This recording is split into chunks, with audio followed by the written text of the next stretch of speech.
Assalamualaikum warahmatullahi wabarakatuh. Semoga kita senantiasa dalam lindungan Allah Subhanahu wa Ta'ala. Pada kajian kali ini, saya akan menceritakan sedikit kisah tentang cinta pada Al-Quran. Setiap orang pernah jatuh cinta dan merasakan cinta. Tapi bagaimana dengan cinta pada Al-Quran, kitab suci Allah? Kita seringkali mengaku cinta pada kitab Allah, namun nyatanya tidak. Sepertinya kita lebih cinta pada bacaan-bacaan yang tidak penting, seperti majalah, di media sosial. Kita mengaku cinta pada Al-Quran, namun membacanya hanya 1 kali sehari, 1 kali seminggu, atau bahkan kita tidak pernah membukanya lagi semenjak belajar Al-Quran pada masa kecil. Apakah pantas disebut cinta? Rasanya sangat tidak pantas kita menyebut diri kita cinta pada Al-Quran. Anak zaman sekarang lebih sering membaca status di Facebook, caption-caption yang ada di Instagram, membaca webkomik, membaca novel, kisah cinta. Bahkan banyak orang yang menghabiskan uang hanya untuk membeli novel, menghabiskan waktu berjam-jam, berhari-hari, bahkan berminggu-minggu hanya untuk membaca novel.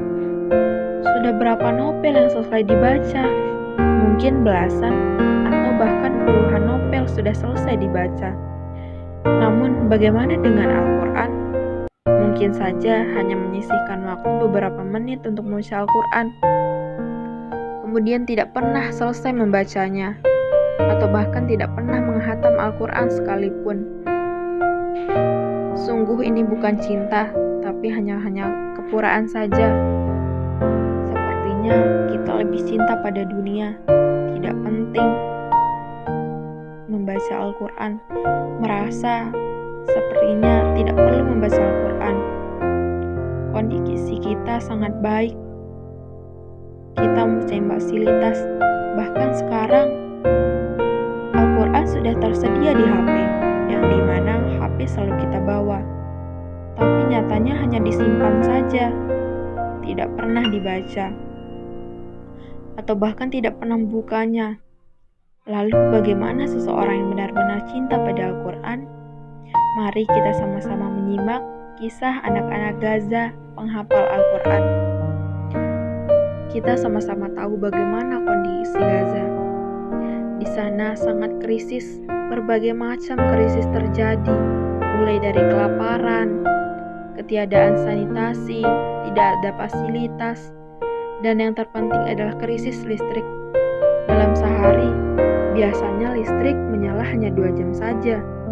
Anak-anak Gaza sudah terbiasa tanpa listrik.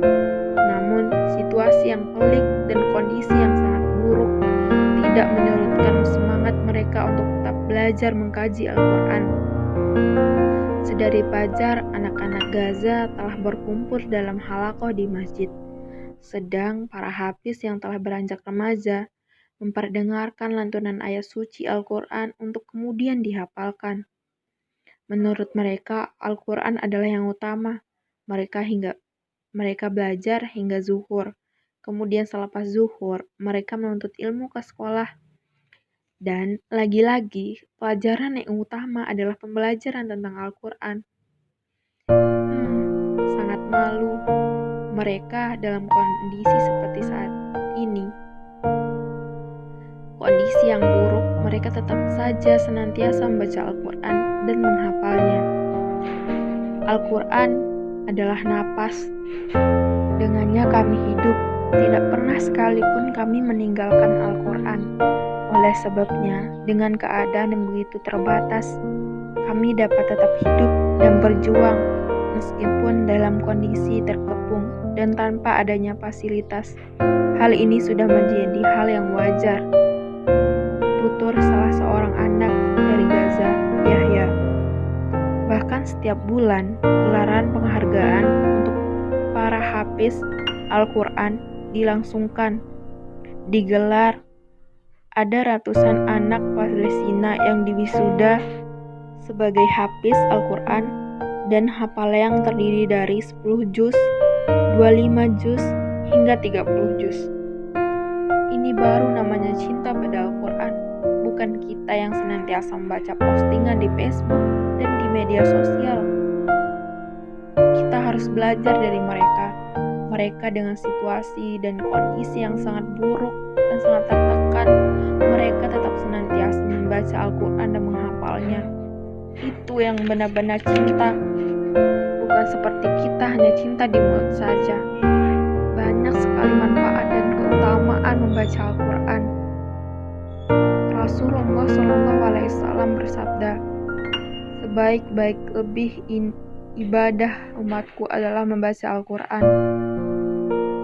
Bukankah banyak sekali keutamaan dan manfaat membaca Al-Quran daripada hanya membaca status-status tidak jelas di media sosial? Jika memang kita cinta pada Al-Quran, maka kita harus senantiasa membacanya, membawanya ke sekolah atau ke kampus. Jika kita senantiasa membaca Al-Quran, menghafalnya, maka itu pantas disebut cinta. Semoga kita sama-sama benar cinta pada Al-Quran, tidak hanya di lisan saja.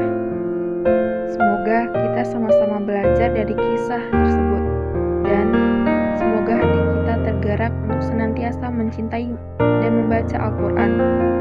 Baik, sampai jumpa di kajian selanjutnya. Terima kasih sudah menonton. Wassalamualaikum warahmatullahi wabarakatuh.